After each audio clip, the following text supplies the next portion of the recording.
Saudi अरेबियातील Taif शहरात मुसळधार पावसामुळे पूर आल्याचं बघायला मिळालं। या जोरदार पावसामुळे शहरातील रस्ते जलमय झाले असून जनजीवन सुद्धा विस्कळीत झालंय।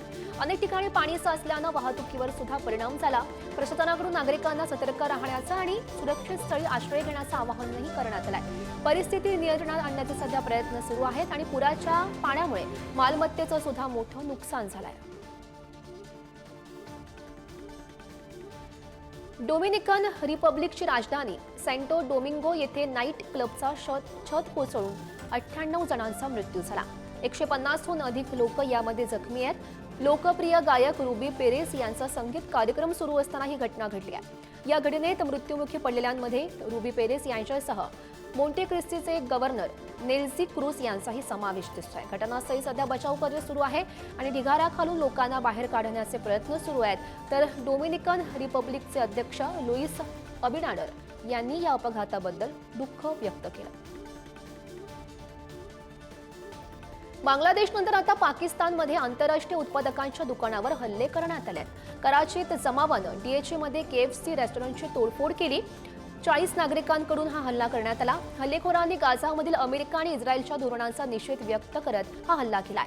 कराचीचे डीआयजी सय्यद अझद रजा यांनी आयोजकांवर गुन्हा दाखल करत 10 हल्लेखोरांना अटक सुद्धा केली आहे। तर केएफसी रेस्टॉरंटची सुरक्षा वाढवणार असल्याचंही त्यांनी म्हटलंय। उत्तर चीनमधील चेंगडी शहरातील नर्सिंग होममध्ये लागलेल्या आगीत 20 जणांचा मृत्यू झाला। अग्निशमन दलानं आग आटोक्यात आणलेली आहे, मात्र ही आग नेमकी कशामुळे लागली याचं कारण अद्याप समजू शकलेलं नाही। आगीनंतर नर्सिंग होममधील बाहेर काढण्यात आलेल्या लोकांना उपचारांसाठी जवळच्या रुग्णालयामध्ये दाखल करण्यात आलं। यामध्ये किती जण नेमके जखमी झालेत याची माहिती अद्याप समोर आली नाहीये। चीनमध्ये अनेकदा खरं तर बांधकाम नियम आणि सुरक्षा मानकांच्या हलगर्जीपणामुळे अशा आगीच्या घटना घडत असतात। इटलीतील सिसिली बेटावर असलेल्या एटना ज्वालामुखीचा उद्रेक झाला। या उद्रेकामुळे आसपासच्या परिसरात राख आणि धुराचे लोट पसरलेले आहेत आणि प्रशासनानं ज्वालामुखीच्या जवळच्या भागातील लोकांना सतर्क राहण्याचा इशारा देखील दिलेला आहे। तर या उद्रेकामुळे हवाई वाहतुकीवर परिणाम होण्याची शक्यता आहे। तर आखीवाडी धुरामुळे दृश्यमानता कमी झाल्यास विमान उड्डाणं सुद्धा थांबवली जाऊ शकतात। तसंच स्थानिक प्रशासन परिस्थितीवर लक्ष ठेवू नये आणि पर्यटकांना आणि नागरिकांना सुरक्षित राहण्याचं आवाहन सुद्धा करण्यात आलं आहे। दक्षिण गाझामधील खान युनिस येथे इस्रायली हवाई हल्ल्यात भाजलेल्या जखमी पॅलेस्टाईनी पत्रकाराचा मृत्यू झाला। या हल्ल्यात एकूण 2 पत्रकारांचा मृत्यू झाला असून 8 जण जखमी आहेत। तर गाझा युद्धादरम्यान 156 पॅलेस्टाईनी पत्रकार आणि माध्यम कर्मचारी मारले गेले असून अनेक पत्रकार बेपत्ता आहेत। आयएफजे आणि पीजेएस पत्रकार संघटनांनी पत्रकारांवरील सततच्या हल्ल्यांचा निषेध केला। त्याचबरोबर त्यांच्या मृत्यूची तात्काळ चौकशी करावी अशी सुद्धा मागणी केली आहे। पंतप्रधान मोदींना पुतिन यांच्याकडून रशियाच्या विजय दिन परेडमध्ये सहभागी होण्यासाठी आमंत्रण मिळालंय। दुसऱ्या महायुद्धात जर्मनीवरील विजयाच्या 80व्या वर्धापन दिनानिमित्त होणाऱ्या समारंभात ते सहभागी होण्यासाठी त्यांना हे आमंत्रण प्राप्त झालं। 9 मे रोजी हा समारंभ होईल। रशियाचे उपराष्ट्रमंत्री आंद्रे रुडेंको यांनी याबाबतची माहिती दिली आहे। सध्या दोनही देशांच्या नेत्यांच्या भेटीचं आयोजन सुरू आहे आणि या भेटीदरम्यान रशिया युक्रेन युद्ध तसेच अमेरिकेनं रशियन तेल कंपन्यांवर लागलेल्या निर्बंधांवर सविस्तर चर्चा होण्याची शक्यता आहे। अमेरिकेचे राष्ट्राध्यक्ष ट्रम्प यांनी ओपीटी रद्द करण्यासाठी संसदेत एक नवीन विधेयक सादर केलं, ज्यामुळे जगभरातील विद्यार्थ्यांची आता चिंता चांगलीच वाढली आहे। ज्यात अमेरिकेत शिक्षण घेणाऱ्या 3 लाख भारतीय विद्यार्थ्यांचा समावेश आहे। ओपीटी हा एक कार्यक्रम आहे जो F1 व्हिसावर शिक्षण घेणाऱ्या विद्यार्थ्यांना त्यांच्या अभ्यासाच्या क्षेत्राशी संबंधित क्षेत्रात तात्पुरतं काम करण्याची परवानगी देतो। जर हे विधेयक मंजूर झालं तर विद्यार्थ्यांना F1 व्हिसावर काम करण्याची परवानगी राहणार नाही। अमेरिकेचे राष्ट्राध्यक्ष डोनाल्ड ट्रम्प आता औषधांवरही कर लादणार आहेत। इतर देश औषधांच्या किमती कमी ठेवण्यासाठी खूप दबाव आणतायत असं डोनाल्ड ट्रम्प यांनी म्हटलं। तिथे या कंपन्या स्वस्त औषधं विकतात, पण अमेरिकेत असं होत नाही। या औषध कंपन्यांवर शुल्क लादले की या सर्व कंपन्या अमेरिकेत परत येतील असंही ट्रम्प यांनी म्हटलंय। अमेरिकेनं जर औषधांवर शुल्क लादलं तर त्याचा भारतावर सुद्धा परिणाम होईल। भारतीय औषध कंपन्या दरवर्षी 40% जेनेरिक औषधं अमेरिकेला पाठवतात।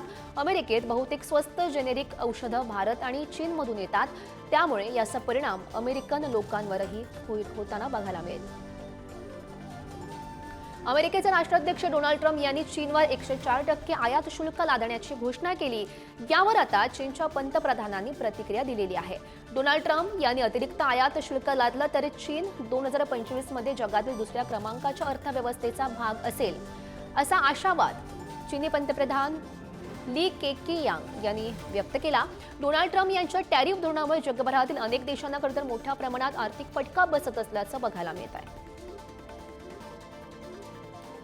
अमेरिकेनं चीनवर दबाव आणण्यासाठी चीनी उत्पादकांवरील शुल्क 104% वाढवण्याचा निर्णय घेतलेला होता आणि त्यामुळे दोनही देशांमधील व्यापार युद्ध आणखी तीव्र होण्याची शक्यता आहे। अमेरिकेनं लादलेल्या 104% कराला प्रत्युत्तर म्हणून चीननं सुद्धा आता अमेरिकेवर 84% कर लादलाय।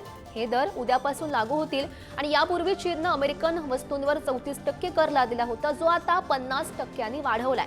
तसंच चीनच्या वाणिज्य मंत्रालयानं 12 अमेरिकन कंपन्यांना निर्यात नियंत्रण यादीमध्ये टाकण्याचं म्हटलेलं आहे।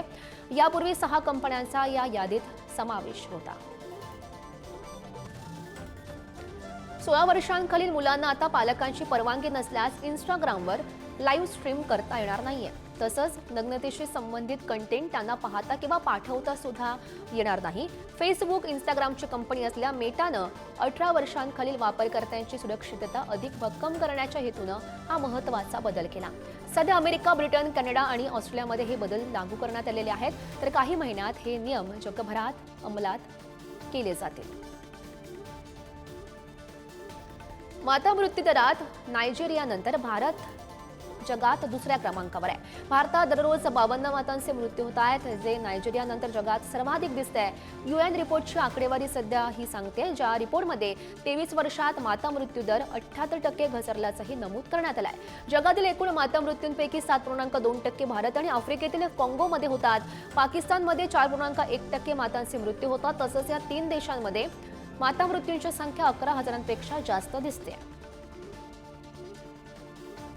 अमेरिकेमध्ये ट्रम्प प्रशासनानं इमिग्रेशन कारवाईचा भाग म्हणून विदेशी विद्यार्थ्यांविरुद्धची कारवाई अचानक कठोर केली। सोशल मीडियावर एखादी पोस्ट शेअर केल्याप्रकरणी सुद्धा हद्दपारीची कारवाई केली जाते।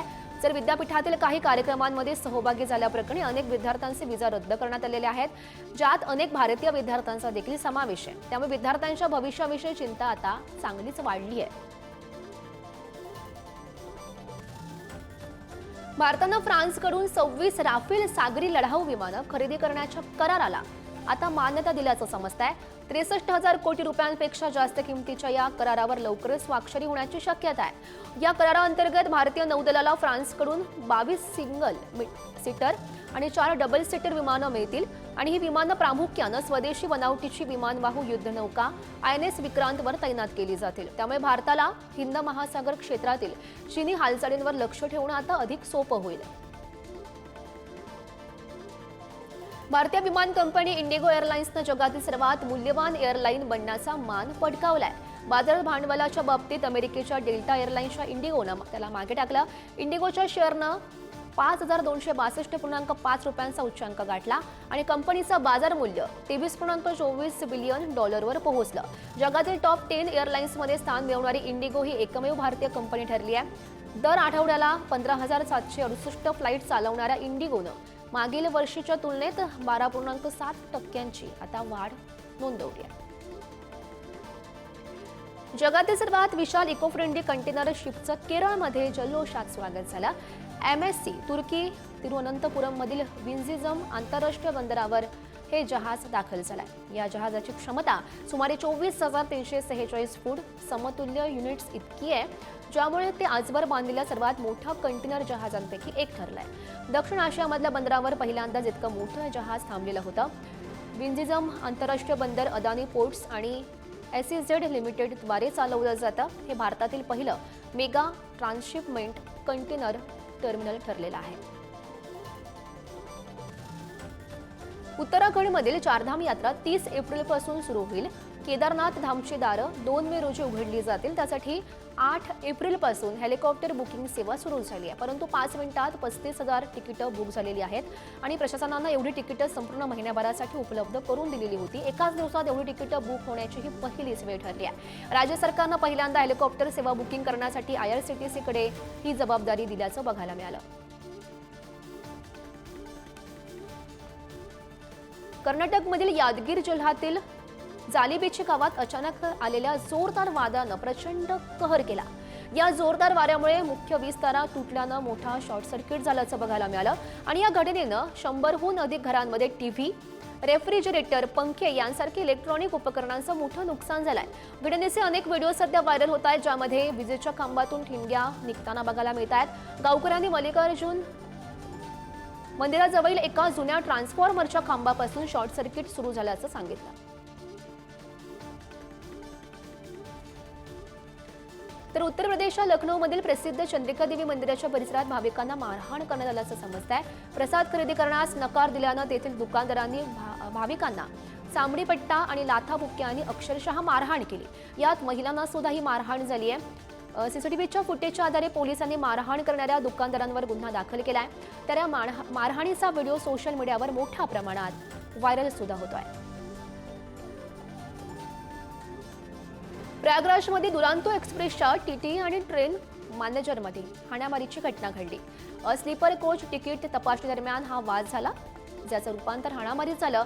तर या हाणामारीचा व्हिडिओ सोशल मीडियावर चांगलाच व्हायरल होतोय। तर या मारहाणीनंतर टीटीनं अधिकाऱ्याकडे तक्रार सुद्धा दाखल केली आहे। अधिकाऱ्यांनी याचा तपास डिव्हिजनल ऑपरेशनल मॅनेजरकडे सोपवलेला असून अहवालानंतर पुढील कारवाई करणार असल्याचं सुद्धा समोर आलंय। काँग्रेस नेते राहुल गांधी यांनी ओबीसी समाज पक्षापासून दुरावला असल्याचं मोठं विधान केलं। पक्ष दलित, मुस्लिम आणि उच्चभ्रू समाजात अडकल्यानं ओबीसी समाज पक्षापासून दुरावल्याचं राहुल गांधींनी म्हटलेलं आहे। पक्षाचा अहमदाबाद येथील कार्यकारिणीच्या बैठकीत त्यांनी हे महत्त्वाचं विधान केलं। तसेच गांधींनी पक्षाच्या नेत्यांना ओबीसीकडे लक्ष देण्याच्या सूचना सुद्धा केलेल्या आहेत। गेली अनेक दिवसांपासून खरं तर गांधी सातत्यानं ओबीसी जनगणना व्हावी याची मागणी करताना सुद्धा बघायला मिळतात। त्यांच्या या विधानामुळे गांधी हे ओबीसी समाजाला सोबत घेण्यासाठी प्रयत्न करत असल्याचं बोललं जात आहे।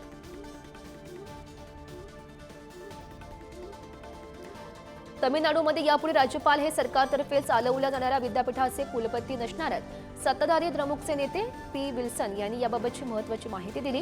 राज्य मंत्रिमंडळानं मंजूर केलेली 10 विधेयकं प्रलंबित ठेवल्याबद्दल सुप्रीम कोर्टानंच राज्यपालांची कान उघडणी केल्यानंतर विल्सन यांनी आपली भूमिका मांडलेली आहे। तर न्यायालयाच्या निकालानंतर द्रमुकच्या कार्यकर्त्यांनी फटाके फोडून आनंद सुद्धा साजरा केला।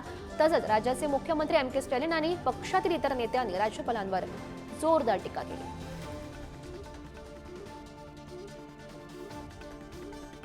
माजी पोलीस अधिकारी शिवदीप लांडे यांनी राजकीय आखाड्यात एंट्री घेतली आहे। बिहारमध्ये त्यांनी हिंद सेना नावाच्या राजकीय पक्षाची स्थापना केलेली आहे। या पक्षाच्या माध्यमातून ते वर्षाअखेरीस होणाऱ्या राज्य विधानसभेची निवडणूक लढवणार आहेत।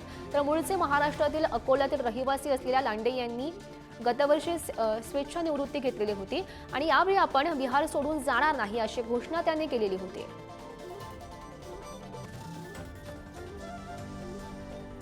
तर वक्फ सुधारणा कायदा लागू केल्याची अधिसूचना केंद्र सरकारनं जारी केली आहे। या कायद्याच्या वैधतेला आव्हान देणाऱ्या याचिकांबाबत केंद्र सरकारनं सर्वोच्च न्यायालयात कॅव्हेट दाखल केला। या कायद्याविरोधातील याचिकांबाबत कोणतेही आदेश देण्यापूर्वी त्यांची सुनावणी घेण्यात यावी अशी विनंती केंद्राकडे करण्यात आलेली आहे। तर वक्फ सुधारणा कायद्याच्या घटनात्मक वैधतेला आव्हान देणाऱ्या 15 याचिका सर्वोच्च न्यायालयामध्ये दाखल झालेल्या आहेत। या सर्व याचिका एकत्रित करून 15 एप्रिल रोजी सुनावणी होण्याची शक्यता आहे। जम्मू आणि काश्मीर विधानसभेत सलग तिसऱ्या दिवशी नव्या वक्फ कायद्यावरून गदारोळ झाल्याचं बघायला मिळालं। नॅशनल कॉन्फरन्सचे आमदार नवीन कायद्यावर चर्चा करण्याची मागणी करत असताना भाजप आणि एनसीच्या आमदारांमध्ये हाणामारी झाली आणि यामुळे विधानसभेचं कामकाज तहकूब करण्यात आलं होतं। दरम्यान आप आमदार मेहराज मलिक यांचा पीडीपी आमदार वाहिद पर्रा यांच्याशी जोरदार वाद झाला। आप आमदारांना वाहिद पारावर भाजपची संगनमत केल्याचा आरोप केला। पश्चिम बंगालच्या मुख्यमंत्री ममता बॅनर्जी यांनी वक्फ सुधारणा विधेयकासंदर्भात पक्षाची भूमिका मांडलेली आहे। बॅनर्जी यांनी बंगालमध्ये सत्तेत आहे तोपर्यंत वक्फ कायदा लागू होऊ देणार नाही असं म्हटलं। गेल्या आठवड्यात खरं तर संसदेच्या अर्थसंकल्पीय अधिवेशनादरम्यान नव्या वक्फ विधेयकामध्ये बहुमतानं तो मंजूर झाला। राष्ट्रपती द्रौपदी मुर्मू यांनी विधेयकाला मंजुरी दिल्यामुळे त्याचं आता कायद्यात रूपांतर झालेलं आहे। मात्र या विधेयकाला सुरुवातीपासूनच विरोध करणाऱ्या तृणमूल काँग्रेसनं विरोधाची भूमिका आता ठाम ठेवली आहे। आरबीआयचे 6 सदस्य एमपीसीने रेपो दर 25 बेसिस पॉइंट्सनं कमी करून 6% करण्याचा महत्त्वाचा निर्णय घेतलाय आणि त्यामुळे येत्या काही दिवसात गृह, वैयक्तिक आणि वाहन आणि ठेवींवरील व्याजदर कमी होणार आहे. दर निश्चित करणाऱ्या पॅनलनं चलनविषयक धोरणाची भूमिका अनुकूल केल्यानं रेपो दरात ही कपात करण्यात आली. व्याज दरात कपात झाल्यानं EMI मध्ये सर्वसामान्यांना दिलासा मिळणार आहे. ट्रम्प यांनी व्यापार कर लादल्यानं जागतिक बाजारपेठेत अनिश्चितता वाढल्याचं बघायला मिळालं. या पार्श्वभूमीवर 6 सदस्य MPCनं हा महत्त्वाचा निर्णय घेतला. देशातील प्रत्येक राज्यात यापुढे एकच रिजनल ग्रामीण बँक असेल आणि या निर्णयाची अंमलबजावणी 1 मे 2025 पासून होईल. त्यामुळे देशातील 11 राज्यातील 15 बँकांचं विलिनीकरण होणार आहे. त्यानंतर देशातील ग्रामीण बँकांची संख्या 43 वरून 28 होईल. तर केंद्रीय अर्थ मंत्रालयानं प्रसिद्ध केलेल्या अधिसूचनेनुसार आंध्र प्रदेश, उत्तर प्रदेश, पश्चिम बंगाल, बिहार, गुजरात, जम्मू आणि काश्मीर, कर्नाटक, मध्य प्रदेश, महाराष्ट्र, ओडिशा आणि राजस्थानमध्ये 1हून अधिक ग्रामीण बँका सध्या काम करतायत आणि या बँकांचं विलिनीकरण करून एकच बँक आता अस्तित्वात येईल. तर गॅस सिलेंडरच्या दरात 50 रुपयांनी वाढ झाल्यानंतर आता CNGच्या दरात सुद्धा वाढ झाली आहे. महानगर गॅस लिमिटेडनं CNG आणि PNGच्या दरात वाढ करण्याचा हा महत्त्वाचा निर्णय घेतला. मुंबई महानगर प्रदेशात CNGच्या किमतीत 1.5 रुपये प्रति किलो तर पाईपच्या माध्यमातून वापरल्या जाणाऱ्या स्वयंपाकाच्या गॅसमध्ये 1 रुपयानं वाढ करण्यात आली आहे. या वाढीमुळे मुंबई, ठाणे आणि MMRच्या इतर भागात CNGचा नवा दर 79.50 रुपये प्रति किलो इतका होणार आहे. तर पाईपद्वारे वापरल्या जाणाऱ्या गॅसचा दर 49 रुपये झालाय. 26 एकराचा मास्टर माइंड तहव्वूर हुसेन राणा याला अमेरिकेतून भारतात प्रत्यार्पणाची तयारी सध्या सुरू झाली आहे. त्यामुळे सुरक्षा संस्था आणि तपास अधिकारी सतर्क झालेले आहेत. दिल्ली आणि मुंबईतील तुरुंगामध्ये विशेष सुरक्षा व्यवस्थाही तैनात आहे. तहव्वूर राणाला 2009 मध्ये अमेरिकन FBIनं डेन्मार्कवर हल्ला करण्याचा कट रचल्याच्या आणि लष्कर ए तोयबाचा मदत केल्याच्या आरोपाखाली अटक केलेली होती. 2019 पासून भारत खरं तर त्याच्या प्रत्यार्पणासाठी सतत प्रयत्न करत होता. अखेर अमेरिकन न्यायालयानं राणाला भारतात प्रत्यार्पण करण्याची परवानगी दिली आहे.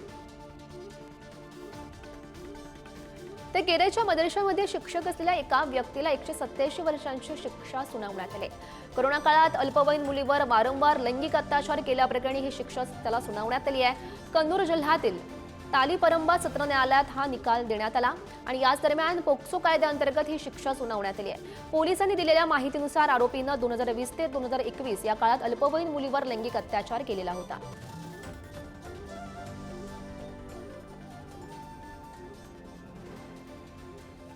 Thank you.